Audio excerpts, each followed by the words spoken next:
Je réagis à d'autres propos qui ont été tenus, où il était question d'investissement pour les jeunes, du fait qu'on travaille tous pour l'humanité. Et on est taxé donc manifestement de biopopulisme. Je trouve ça très mignon comme mot, merci pour cette invention. Par biopopulisme, qu'est-ce que vous entendez par là en fait?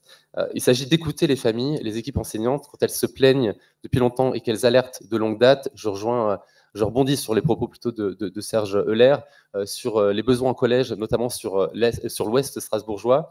On a des classes qui sont saturées sur ces équipements. C'est reconnu de longue date. Il y a une pression démographique telle qu'il y a des alerteurs qui sont au rouge de longue date.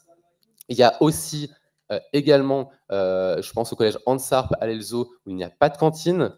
Est-ce que vous avez beaucoup d'établissements dans vos cantons où il n'y a pas de cantine pour que les élèves puissent manger entre midi et 2?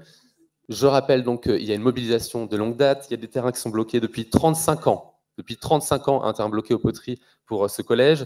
Une révision de la carte scolaire qui a été réalisée en 2016 pour permettre d'évacuer des élèves des écoles primaires de Königshofen à l'autre bout de la ville. Depuis 2019, encore une mobilisation des familles et des équipes enseignantes. Donc, on ne peut pas dire que les investissements, je ne dis pas qu'il n'y en a pas, mais en tout cas, ils sont clairement insuffisants et il y a un manque de volonté politique.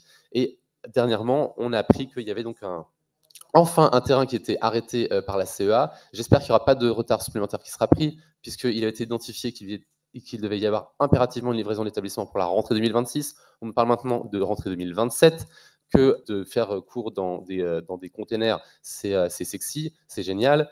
On parle également, j'ai découvert qu'il y aurait un toboggan dans l'établissement et la cour d'école qui serait transformée, équipée en skatepark. C'est génial. On ne parle pas de gymnase qui sera indispensable aux cours d'éducation physique et sportive.